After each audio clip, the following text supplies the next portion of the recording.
Hey guys, it's Marcy, the Cranky Crafter. Welcome to Fodder Friday. I'm actually recording this early because I'm going to be out of town this weekend. So I wanted to try to get it done so that I could have it ready for you guys when Friday arrives. So yeah, Fodder Friday. This will be our second one. Hopefully you guys enjoyed the first one where we did watercolor flowers. So I thought this time, in connection with that, we could do leaves. And so we're going to use the same paper. This is Artist Loft. It's from Michael's. It's 90 pound. And like I said before, I find that when doing fodder, going with a 90 pound paper, even though it's not as sturdy, that actually works in our favor because it makes it much easier to cut out. So that's what I find I like to do, because I use them a lot for like my art journal spreads and ATCs and stuff like that. And so very rarely will I leave them on the actual surface that I've painted them on. So being able to cut them out easier is something that helps me. So we're just gonna start with our paper. I actually tore one out because I made a few to begin with. So I have a couple already done. I don't know if we'll get this whole, let's see, am I up far enough? If this whole page done or not, especially because I want it to be able to dry enough so that we can do the sketching when we're done. But we'll see. So I have my paint palette already ready, and it's actually already mostly activated. I have several different greens and yellows and blues. You literally can use any shade of green or yellow, or I mean, heck, I've done pink and purple ones before in the past too. So I'm not going to be specific on what those shades are that I'm using because it really is endless on what you can do.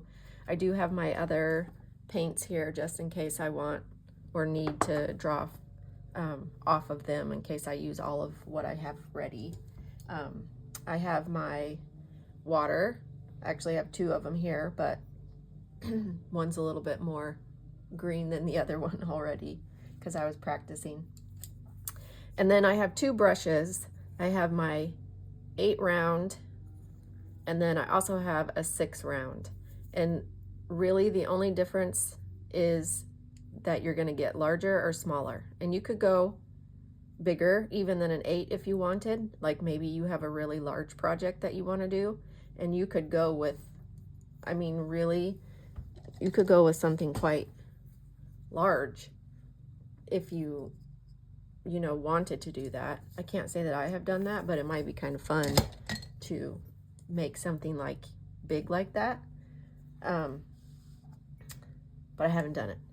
So sorry for the outside noise, because literally right as I sat down, the people across the street had their lawn service show up to start doing their lawn. So couldn't have planned that any better.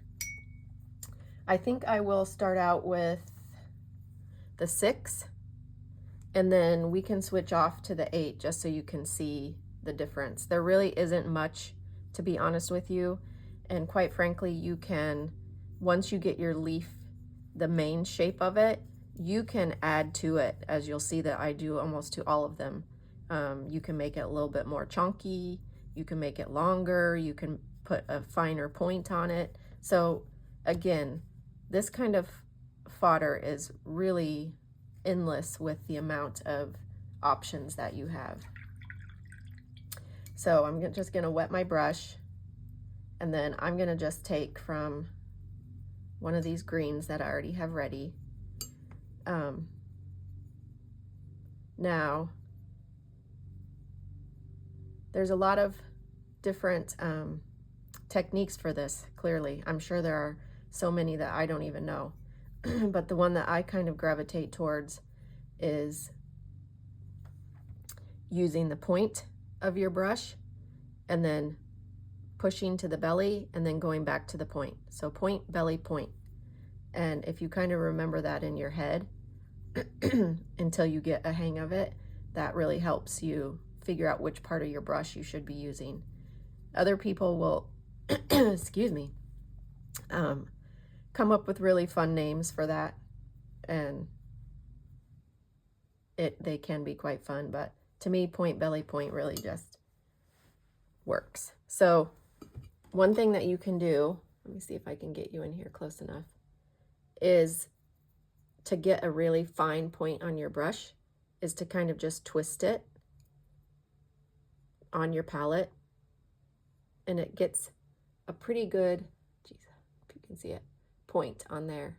It's not going to be perfect, and it doesn't need to be perfect, but it's a good starting place.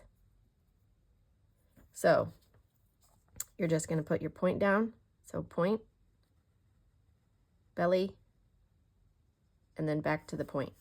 And you'll see that the color kind of leans towards the middle. That's because you're putting the most pressure when you're going to the belly of the brush, the big part. So that's how your basic shape, but I almost always will come in and make it a little bit chunkier. And you can make this longer if you want to. You could come in at this point, since everything is nice and wet, and you could drop in a little bit of a darker color. And then once that's fully dry, it will have a nice look to it. So we'll try it again. And if you don't have enough, if you find when you're going through the motions and you don't have enough paint, that's okay. Just continue through, and you can come through with, you know, a wetter paint.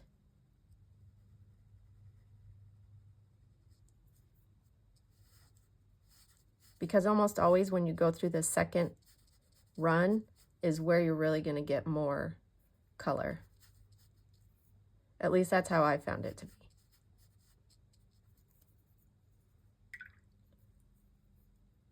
And you can make these as big or as small as you want, which is great. So point, belly, point. And that one can't even hardly see. So you can come in, you know, and adjust it how you want. That's the fun thing about it. And if you wanted to, here I got this like turquoisey color, you could come in next to it and kind of do the same thing to make it a two-piece.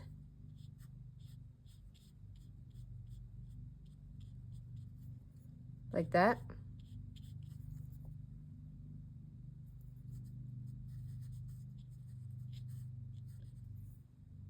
And then just drop in some more color if you want. So that's actually one whole leaf. You could cut it out. We can cut it out as one whole leaf, but it has like this white line in the center just to give it some dimension.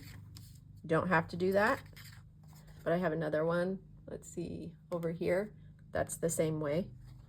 I kind of like when it has little bits of white in it.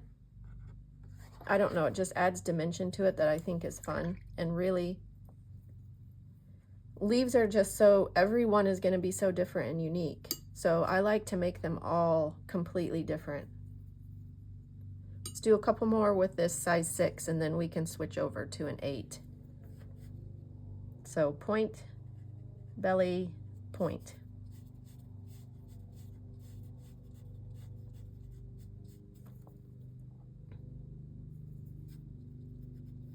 And you can drop in color if you want. And they don't have to be anywhere close to perfect at all, because nature is not perfect. We're not perfect.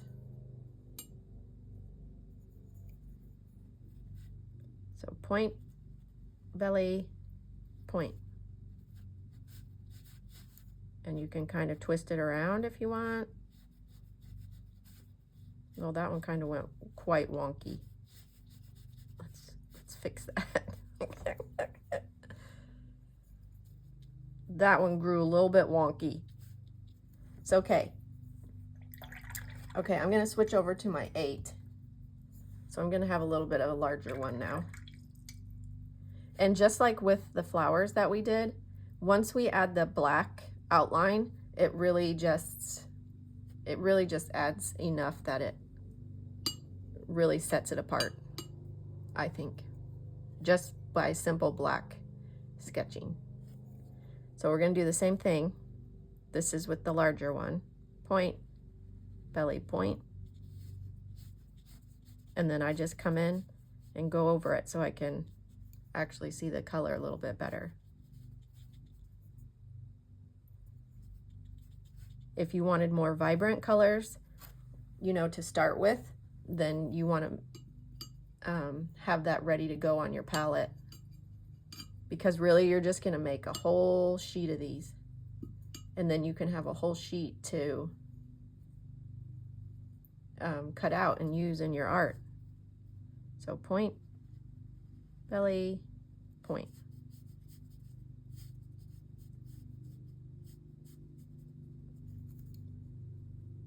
I like adding this like blue to it.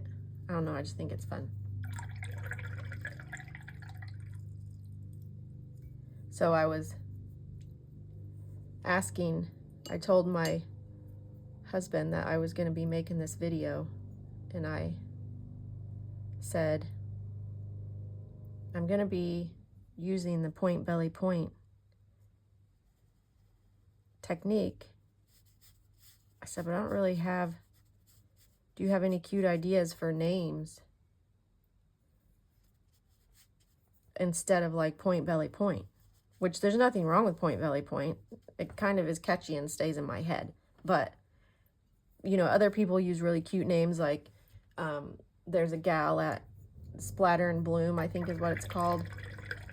And she calls it ballerina Sasquatch ballerina, because the ballerina, you know, is a pointy shoe, and then Sasquatch is bigger, and then you go back to small again, which I thought was kind of fun.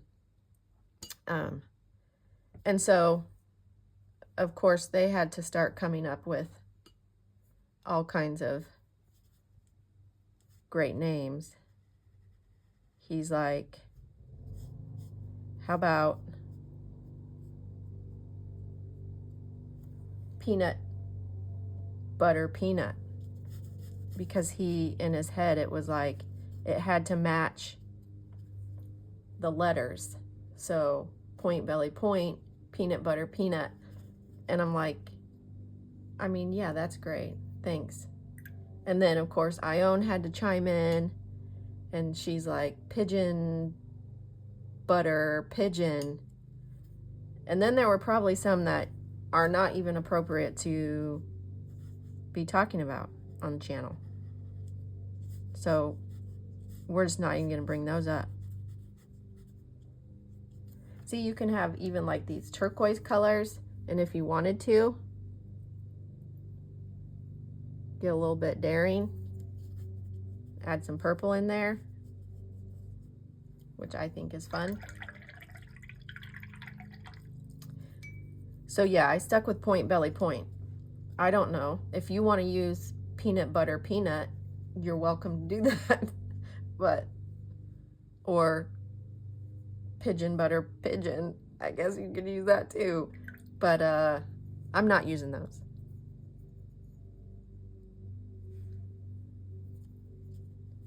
So point, belly, point. Those are quite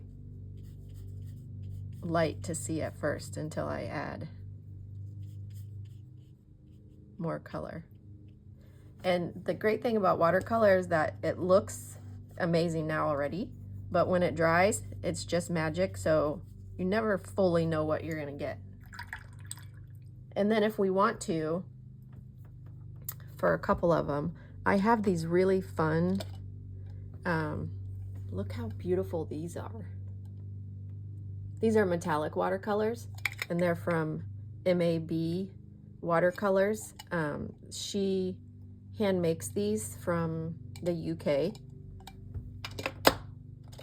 I'm not affiliated with her at all, but this was a purchase that I was very excited about that I got some time ago.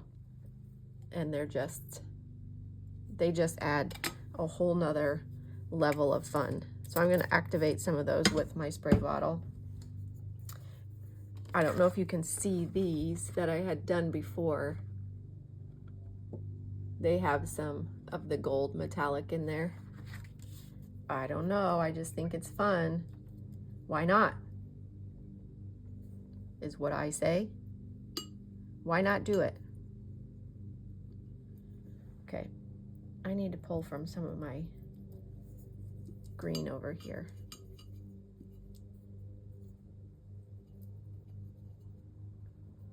Do you guys have plans for this weekend? We're gonna be out of town, like I said. Okay, point, belly, point. And then you can come in, make it wider if you want.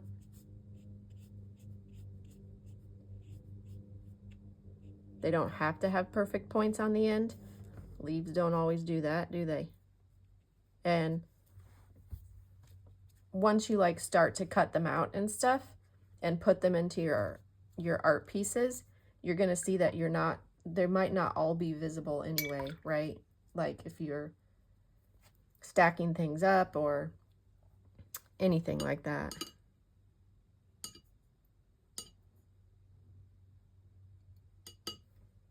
My middle kid is moving this weekend. Point, belly, point. And then add to it if you need to. Mine rarely turn out fantastic the first go through. So I almost always come back in and add something. Point, belly, point.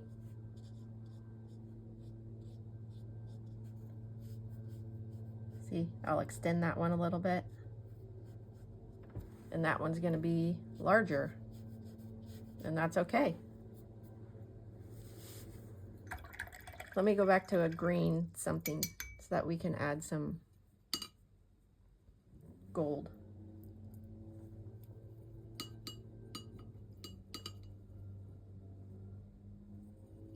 Yeah, my middle one, she's been preparing to move, so she's moving this weekend. And coincidentally, she's moving to the same area where my youngest one goes to college. Point, belly, point. And then chonk it up, which I like to chonk it. And then I'm gonna come in and grab some of this sparkly stuff. Oh my word. Come on with that. Look at how pretty that is.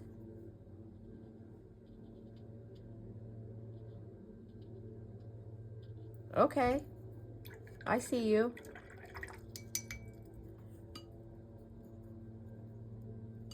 So we were planning to go anyway because it's my youngest's birthday, actually today.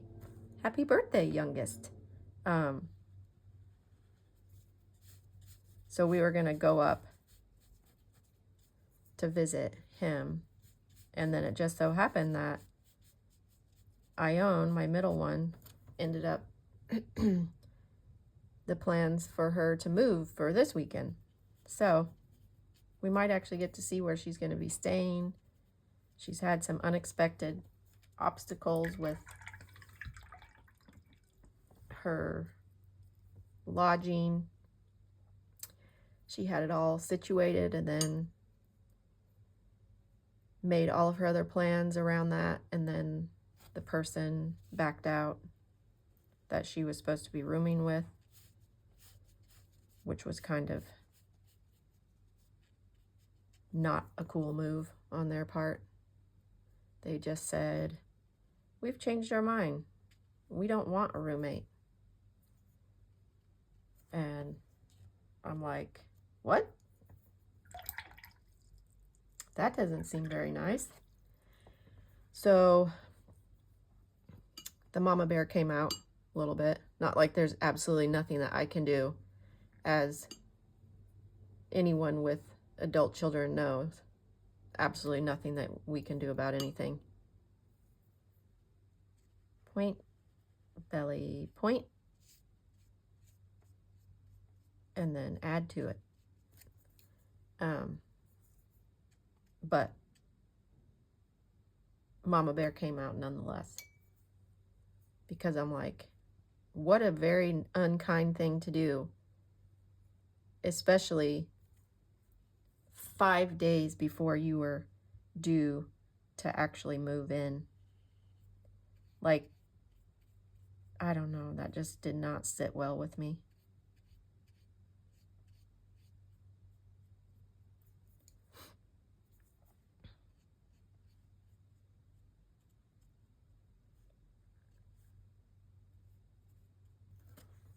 That one's a little bit, looks a little bit wonky. I really like this color.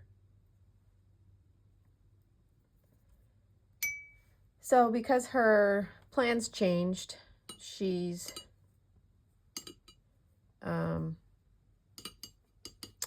had to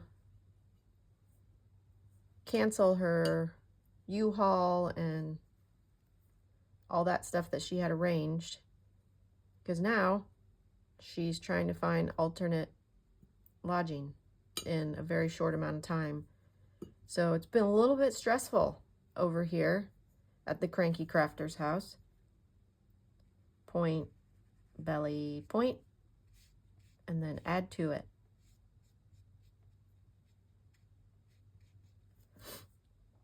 There's been, yeah, a little bit of stress over here. So art is good for the soul in those cases. And we woke up this morning, actually for the last many mornings, and there's some birds that are trying to build a nest in point, belly, point in our dryer vent. And of course, we've let them know that's not a very good idea. And they are quite persistent and quite loud. I think it's starlings, which are kind of, if you ask me, a little bit of a pest of a bird. And while they may be a pest of a bird, they're quite intelligent. And so they have figured out how to prop the vent open, like the slats on the vent, with like, I don't even know what, twigs, pieces of like ornamental grass or something. But you can go out there and look. Not only is it bringing like all kinds of yard litter to the side of the house, but you'll find it just propped up with this piece of twig or something, and then they don't have to keep opening it every time. It just is open. So we have to go out and clean it out, get the ladder out, because it's up high enough, you know, that we can't reach it. I certainly can't reach it. And Sean can't reach it. So ladder is necessary. And then pull it all out. And then they start over the next day or that evening. But you can hear them just scratching away at it. So if anybody has any tips on how to prevent that, that would be great. We've tried putting like chicken wire.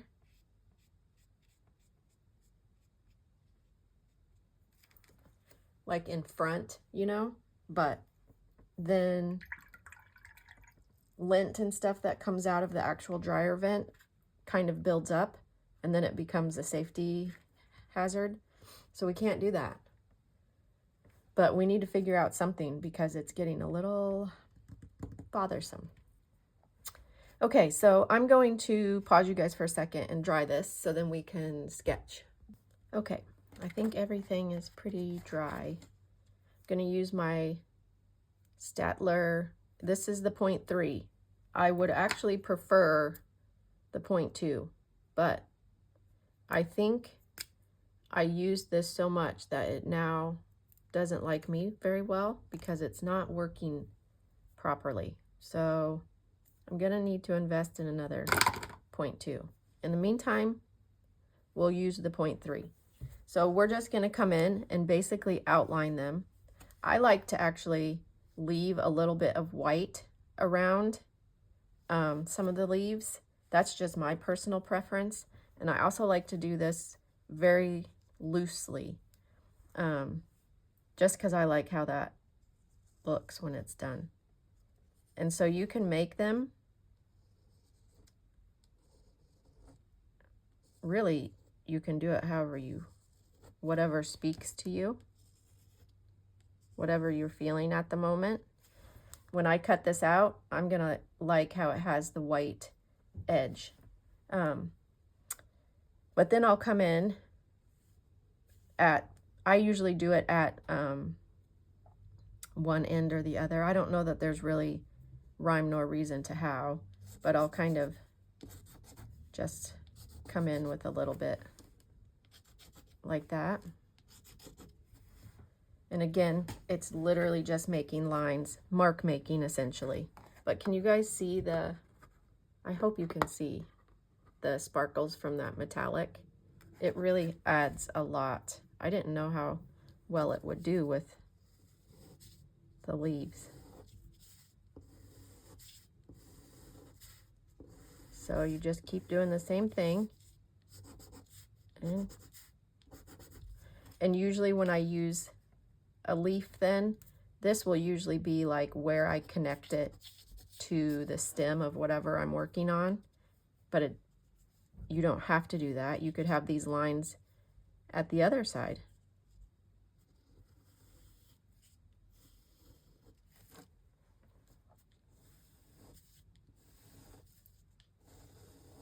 So you can tell that it doesn't really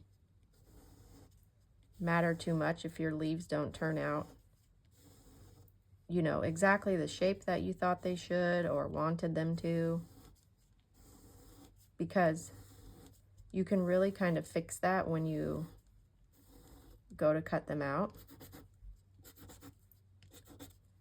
The white to me adds a little bit of depth to them.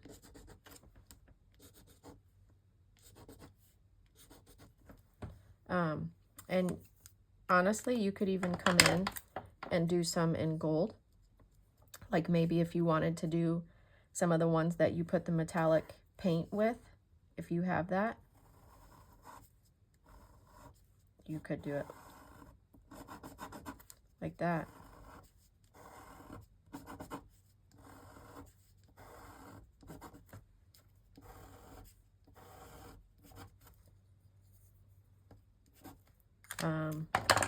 If you wanted to get even fancier, you know, you could come in with some marks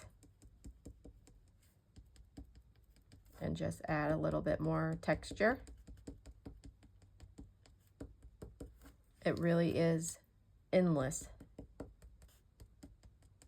You could do this with a different color altogether. You don't have to use black. You could come in with white. But let's cut a few out just so you can see. I'm just going to cut this strip off, make it a little bit easier to manage.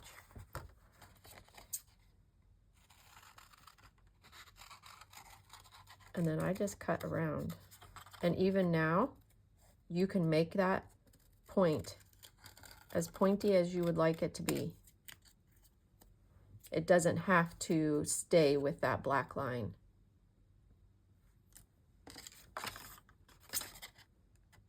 And if you don't like the white, then you're free to cut up closer. Like if you don't like this white edge around there, you can cut up right on the black, or you don't even have to outline it if you don't want to. There's so many ways that you can make this your own.